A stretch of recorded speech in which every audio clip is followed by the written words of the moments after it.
So in this way, all the bodhisattvas during the course of infinite ages, with earnest mind, constantly cultivate each and every rudiment of goodness, worshipping innumerable Buddhas, solitary Buddhas, and Arhats, in order to profit living beings. Then they get the thought of enlightenment. Diligently they keep the precepts way, with cleansings, removing the filth of sin, developing the patience of goodness, filled with the grand virtue of contrition. Through circumstances of merit and insight, their distance-conquering minds, bright and pure, delighting deeply in Buddha wisdom, they rouse a Buddha-like thought of Bodhi. They offer worship to all the Buddhas of the 10 quarters and the 3 periods. Countries as endless as the sky itself, they wholly and utterly purify. Since they understand well and entirely the equalness of all the elements, they put forth the thought of enlightenment in order to save all living beings. So in this way, all the bodhisattvas produce this immeasurable thought and enter the stage of rejoicing, cease evil, and delight in charity, attaining all powers of primal vows, amplifying the heart of compassion, walking thoroughly in the 10 paths of good, they may arrive at immaculate stage.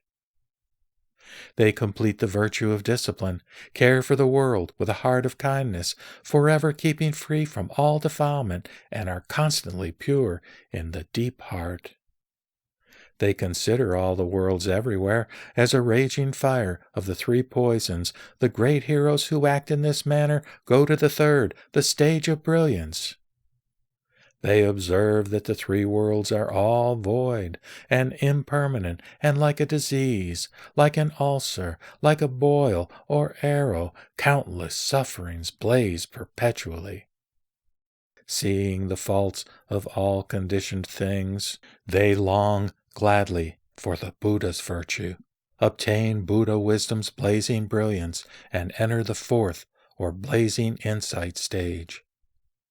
They complete recollection and insight and arrive at the wisdom of the way. During their stay in this land, they worship hundreds of thousands of Tathagatas. They always meditate ably upon the countless virtues of all the Buddhas. They achieve their entry into the most difficult to achieve stage in the world. Through the device of insight, they can exhibit in many diverse manners all possible forms of activity, thereby giving benefit to the world. They offer worship to all the Buddhas and do things that profit living beings. Face to face with the unborn elements, they succeed in entering presence stage. Even the whole world could hardly recount all the bodhisattva's activities. Thoughts of I are ever absent from them. They wholly avoid both is and is not. From the first, elements are void and still, yet they function through the 12 causal links. Understanding well this subtler wonder, they acquire entry to far-going stage. Practicing the skillful means of insight, they get the element's extinctness sign. And so, in this way, the bodhisattvas are hard to know and hard to emulate. Because they wish to enable the world to obtain good calmness and cessation, they recommend the doing of all deeds and many kinds of meritful conduct. Everywhere they enter living beings' manifold places of mental action. In this way, they gain entry to immovable stage, which is like the sky. All the bodhisattvas with great wisdom can perform entirely and minutely all the manifold actions of wisdom and gain the 10-fold self-dependent powers. They are able, through innumerable infinite incalculable bodies, to appear throughout the 10 quarters realms and preach the wonderful doctrine in them. They ably penetrate the worldly realms and the characters of living beings. With this sort of great kindness and mercy, they can enter the stage of good insight. The highest, wonderfully pure wisdom is able to perceive how all the world is enmeshed in the action of passions and remains sunken deep in all hardships. In order to liberate those people, they obtain the truth store of the Buddhas and preach well on the highest principle without the least distortion or error. In this manner, proceeding in sequence, they accomplish all the good qualities until now, when they have reached the 9th stage and have developed merit and insight. If you wish to gain the Buddha's powers, highest, deep and wonderful benefit, and to receive the office of wisdom, then in the presence of all the Buddhas, first attain numberless concentrations and extend your acts of wisdom fastly. At last, you gain the incorruptible exaltation, the seat of all wisdom. If you are able to gain in this way increase of wisdom and exaltation, you will be embellished with all treasures when you come out of the royal lotus. The bodhisattva matches the lotus and shows his body seated upon it. The bodhisattva on the other flowers, all with a single mind, look upon him.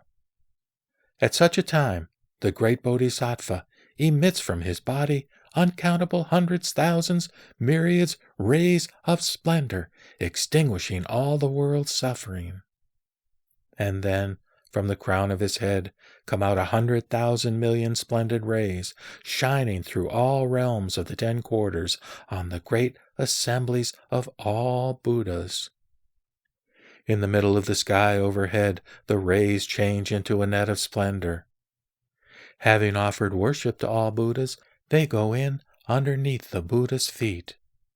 Then at this time, all the Tathagatas, and also all the great heroes as well, know that such and such a bodhisattva has been given the office of wisdom. In the same way, each and every Buddha, from between his brows, emits splendid rays, which are called the increase of all knowledge, and which enter this bodhisattva's head. Each of the innumerable Buddhas confers office on this bodhisattva, even as a wheel-revolving monarch confers his position on the crown prince. Then, worldly domains of the 10 quarters are shaken throughout by a great tremor. Right down into the uninterrupted hells, all suffering is allayed and destroyed. A bodhisattva, having accomplished every insight, succeeds to this office. Such a one is said to have reached the truth cloud stage. There is nothing higher.